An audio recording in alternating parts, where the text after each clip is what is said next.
ముట్టింది గనక ఆమెకు స్వేచ్ఛ దొరికింది.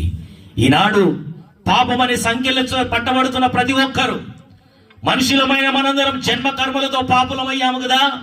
ఈ పాపము నుండి నువ్వు విడుదల చెందాలి అంటే యేసయ్యను నీవు తాకి చూడాలా, ఆయన వైపు చూసే ప్రయత్నం చేయాలా. ఆయన ఎవరో అని, ఆయన ఎలాంటి వాడు అని, ఆయనలో ఉన్న గొప్పతనం ఏమిటి, యేసును ఎందుకు నమ్ముతున్నారు, ఇన్ని హత్యలు జరుగుతున్నాయి, ఇన్ని దాడులు జరుగుతున్నాయి, ఇంతగా బైబిల్ను మరి చీదరిస్తున్నప్పటికీ కూడా క్రైస్తవ్యము ఎందుకు ఆగట్లేదు? క్రైస్తవ్యములో ఉన్న మాధుర్యం ఏమిటి? ఈ క్రైస్తవ్యంలో ఉన్న గొప్పతనం ఏమిటి? యేసులో ఉన్న ఆ గొప్పతనం ఏమిటో తెలియాలంటే యేసు ఎవరో అనేది నీవు చూడగలగాలి. యేసు ఎవరు అంటే ఆయన మనల్ని రక్షించువాడు. ఆయన భూదిగంతముల నివాసులను ఆయన